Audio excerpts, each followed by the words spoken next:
જય શ્રી કૃષ્ણ ફ્રેન્ડ્સ, આજની જે કંઈ પણ ટિપ્સ છે એ હું આશા રાખું છું કે તમને ચોક્કસથી પસંદ આવશે અને ખૂબ જ ઉપયોગી થશે. તો વિડીયો છેલ્લે સુધી જોજો અને જો વિડીયો થોડો ઘણો પણ ગમે તો પ્લીઝ લાઈક કરજો અને શેર કરવાનું ના ભૂલતા. તો આપણે પહેલી ટીપ અહીંયા જોઈ લઈએ. મેં અહીંયા હિમાલયા બોક્સ છે સાબુનું એ લીધું છે. ફેંકી નહીં દેવાનું, પણ એ તમારે ખૂબ જ કામ લાગશે. એમાં મેં અહીંયા મારી જે કંઈ પણ લિપસ્ટિક છે એ બધી હું અહીંયા સાચવીને અંદર મૂકી શકું છું અને તમે સરળતાથી રાખી શકો છો. લિપસ્ટિકની જગ્યાએ તમારે જો નેલ પોલિશ રાખવી હોય તો તમે નેલ પોલિશ પણ રાખી શકો છો. તો આ બોક્સનો એક સારો એવો ઉપયોગ છે. નેક્સ્ટ ટીપ આપણે જોઈ લઈએ. આપણે જે કિચનની વોશ બેઝિન હોય છે એમાં કચરો સલવાઈ જતો હોય છે અને પાણી આસાનીથી જતું નથી હોતું. તો આપણે શું કરવાનું છે કે સીઝરથી કચરો આપણે લઈ લેવાનો છે. તો તમે જોઈ શકો છો કચરો આપણે કાઢી લીધો છે. હવે આપણે ગરમ પાણીમાં 1 ચમચી બેકિંગ સોડા ઉમેરી દેવાનો છે અને સારી રીતે મિક્સ કરી લેશું. આ ગરમ પાણીને આપણે વોશ બેઝિનમાં નાખી દેવાનું છે. આ તમે અઠવાડિયે 1 વખત કરશો ટિપ્સનો યુઝ, એટલે તમે આસાનીથી વોશ બેઝિન સાફ થઈ જશે અને જે કંઈ પણ કચરો હશે એ નીકળી જશે અને તમારી વોશ બેઝિન ચોખ્ખી થઈ જશે. અને આ રીતે તમે પાણી હવે નાખશો તો પણ આસાનીથી જતું રહેશે. તો ટીપ તમને કેવી લાગી મને ચોક્કસથી કમેન્ટ કરીને જણાવજો. નેક્સ્ટ ટીપ આપણે જોઈ લઈએ. એ છે આપણે ઘરમાં સોક્સ ઘણા બધા હોય છે અને જો બાળકો હોય તો આપણે સોક્સનો ઢગલો હોય છે.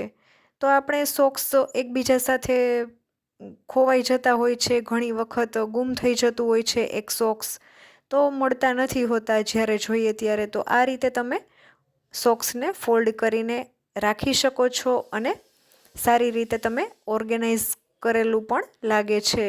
તો આ રીતે તમે સોક્સને ફોલ્ડ કરીને કપબોર્ડમાં રાખી શકો છો અને જ્યારે જોઈએ ત્યારે આસાનીથી પેર મળી જાય છે.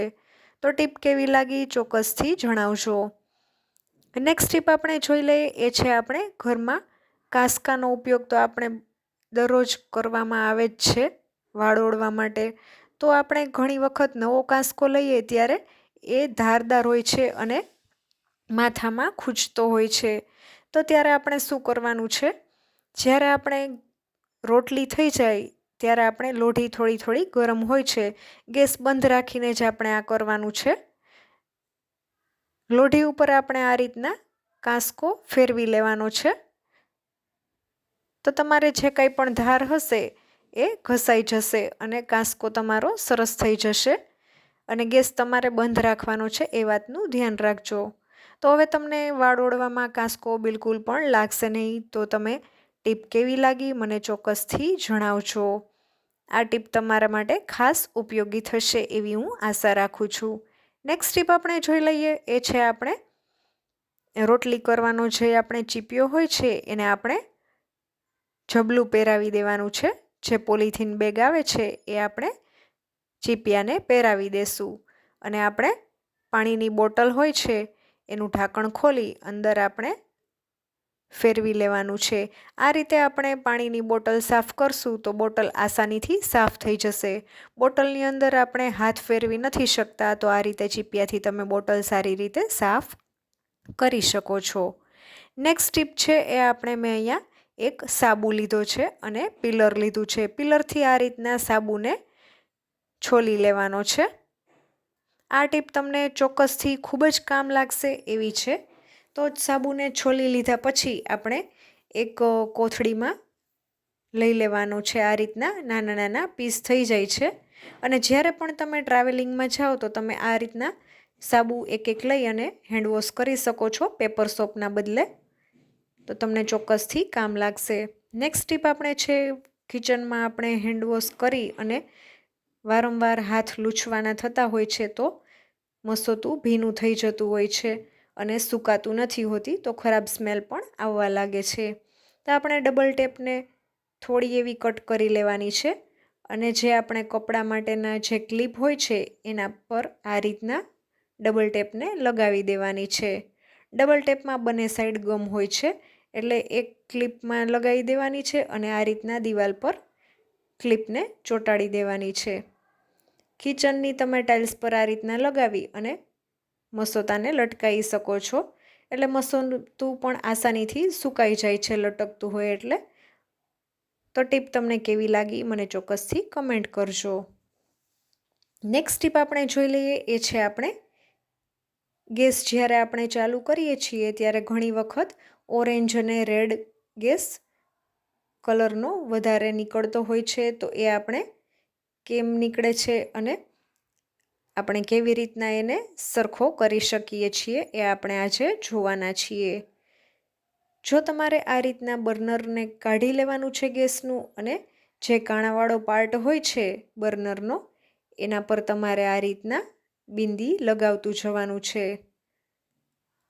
કાણાવાળા પાર્ટને ફરતે આપણે આ રીતના બિંદી લગાવી દેશું. જો ચેનલ પર નવા હો તો પ્લીઝ સબસ્ક્રાઈબ કરજો અને વિડીયોને લાઈક કરજો અને કમેન્ટ કરવાનું ના ભૂલતા. અને હવે આપણે ગેસ ચાલુ કરવાનો છે અને 1 મિનિટ સુધી આ રીતના રહેવા દેશું. અંદર કાર્બન હોય છે એટલા માટે થઈને આ રીતના ઓરેન્જ રેડ ગેસ નીકળતો હોય છે, અને જે બિંદી પર જે ગમ લાગેલો હોય છે એના લીધે એ સરખું થઈ જશે. તો આ ટીપ તમને ચોક્કસથી ઉપયોગી થશે. આ રીતે તમારે 1 મિનિટ માટે ગેસને ચાલુ કરી અને રહેવા દેવાનું છે. તો તમે જોઈ શકો છો હળવે હળવે બધા જ કાણા ખુલી જશે. તો હવે આપણે ગેસ બંધ કરી દીધો છે અને કપડાથી લેશું, કારણ કે બર્નર ગરમ હશે. હવે આપણે ચપ્પુથી આ રીતના બધા જ ચાંદલાને ઉખાડી લેવાના છે, અને ત્યાર પછી હું હમણાં તમને ચાલુ કરીને બતાવી દઉં છું. ચાંદલા આપણે નીકાળી અને ફરીથી આપણે બર્નર ગેસ ઉપર મૂકી દેશું, અને ફરીથી આપણે ગેસ ચાલુ કરી અને જોઈ લેવાનું છે. તો તમે હવે જોઈ શકો છો ઓરેન્જ જે વધારે પડતો રેડ ને ગેસ નીકળતો હતો એ ઘણો ખરો ઓછો થઈ ગયો છે. તો આ ટીપ તમે એક વખત ચોક્કસથી ટ્રાય કરી શકો છો. તો હવે આપણે નેક્સ્ટ ટીપ જોઈ લઈએ, એ છે આપણે ઘણી વખત આપણે બેડશીટ પાથરતા હોઈએ છીએ એટલે વધારે તો બેડશીટ જ ઘસાતી હોય છે, અને પિલો કવર છે એ એમનેમ જ રહી જતું હોય છે અને સારું સાજું હોય છે. તો આપણે એની અંદર તમે બીજી બેડશીટ કે શાલ કે એ રાખી અને કપબોર્ડમાં મૂકી શકો છો. અને તમે જે ઓલા પાર્ટીવેર ક્લોથ્સ હોય છે, ગાઉન હોય છે કે બાળકોના ફ્રોક કે કંઈ પણ ચણિયા ચોલી કે હોય છે, એને પણ તમે રાખીને સરળતાથી મૂકી શકો છો, બિલકુલ પણ ખરાબ નહીં થાય. તો આવા જ નવા નવા વિડીયો જોવા માટે ફરીથી મળીશું. ત્યાં સુધી આવજો. Thanks for watching.